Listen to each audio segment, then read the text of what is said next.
19 ਸਾਲ ਦਾ ਸੀ, ਚੰਗਾ ਖਿਡਾਰੀ ਸੀ, ਪਰ ਨਸ਼ਾ ਜਿੱਤ ਗਿਆ। ਤਰਸੇਮ ਸਿਆਂ ਇਸ ਅੱਗ ਦਾ ਸੇਕ ਤਾਂ ਘਰ ਘਰ ਪਹੁੰਚਿਆ, ਪਰ ਬਸ ਹੁਣ ਹੋਰ ਨਹੀਂ। ਪੰਜਾਬ ਸਰਕਾਰ ਨੇ ਨਸ਼ਿਆਂ ਦੇ ਵਿਰੁੱਧ ਇੱਕ ਸਖਤ ਮੁਹਿੰਮ ਚਲਾਈ ਹੈ ਤੇ ਅਸੀਂ ਸਾਰਿਆਂ ਨੇ ਇਹਨਾਂ ਦਾ ਸਾਥ ਦੇਣਾ ਕਿ ਅੱਜ ਤੋਂ ਬਾਅਦ ਨਾ ਇਸ ਪਿੰਡ ਵਿੱਚ ਨਸ਼ਾ ਵਿਕੂਗਾ ਤੇ ਨਾ ਹੀ ਕਿਸੇ ਨਸ਼ਾ ਵੇਚਣ ਵਾਲੇ ਨੂੰ ਇੱਥੇ ਵੜਨ ਦਿੱਤਾ ਜਾਊ। ਜਿਹੜੇ ਨਸ਼ੇ ਵਿੱਚ ਫਸੇ ਹੋਏ ਨੇ ਉਹਨਾਂ ਨੂੰ ਨਸ਼ਾ ਮੁਕਤੀ ਕੇਂਦਰ ਵਿੱਚ ਭਰਤੀ ਕਰਾਵਾਂਗੇ। ਕੋਈ ਵੀ ਨਸ਼ਾ ਤਸਕਰ ਦੀ ਜ਼ਮਾਨਤ ਨਹੀਂ ਕਰਾਏਗਾ। ਵਾਅਦਾ ਕਰੋ, ਅਸੀਂ ਆਪਣੇ ਪਿੰਡ ਨੂੰ, ਆਪਣੇ ਪੰਜਾਬ ਨੂੰ ਨਸ਼ਾ ਮੁਕਤ ਕਰਕੇ ਰਹਾਂਗੇ।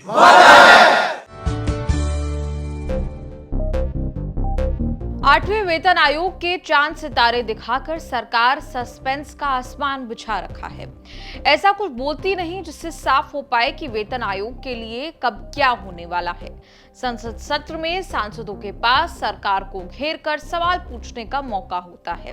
कई सांसदों ने करीब 1 करोड़ सरकारी कर्मचारियों और पेंशनर्स की बेचैनी कम करने के लिए सवाल पूछे।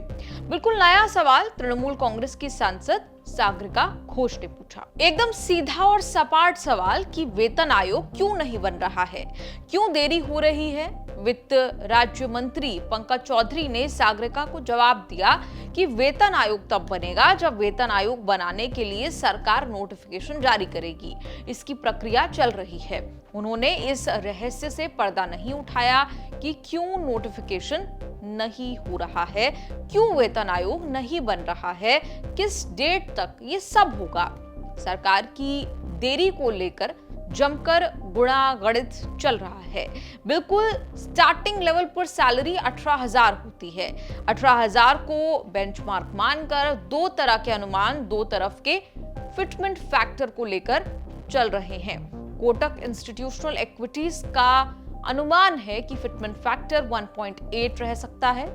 इससे 18,000 की सैलरी बढ़कर 30,000 हो सकती है। एम्बिट कैपिटल ने अपर लेवल पर 2.46 फिटमेंट फैक्टर का अनुमान लगाया है। ऐसा होने से सैलरी 50,000 के पार हो जाएगी। दोनों ही सूरत में सैलरी डबल या ट्रिपल होने का अनुमान है। आईएएस आईपीएस ज्वाइन करने वालों का स्टार्टिंग लेवल 10 होता है।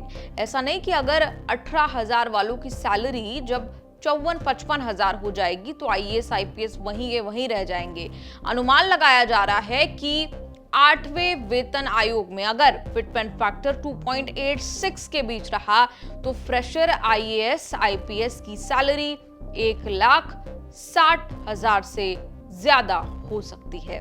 अभी जो 7वें वेतन आयोग चल रहा है उसमें आईएएस की स्टार्टिंग सैलरी 56,100 से शुरू होती है। 13,464 एचआरए, 7,200 टीए मिलाकर ग्रॉस सैलरी बनती है 76,764। इसमें 5,610 एनपीएस में कटती है। 650 रुपए सीजीएचएस फैसिलिटी के लिए कटते हैं। नेट सैलरी बनती है 70,504। अगर 1.92 फिटमेंट फैक्टर लागू हुआ तो फ्रेशर आईएएस की सैलरी हो जाएगी 1,47,387 रुपए ग्रॉस। नेट सैलरी बनेगी 1,35,368 रुपए। अगर फिटमेंट फैक्टर 2.28 हुआ तो फ्रेशर आईएएस की सैलरी हो जाएगी 1,75,022 रुपए ग्रॉस। नेट सैलरी बनेगी 1,60,749 रुपए। वेतन आयोग को लेकर पॉपुलर अनुमान ये है कि 18,000 यानी चपरासी गार्ड की सैलरी बढ़कर 54-55,000 हो जाएगी। मतलब अभी जिस बेसिक सैलरी पर आईएएस ज्वाइन करते हैं उतनी सैलरी सरकार के सबसे जूनियर स्टाफ की हो जाएगी।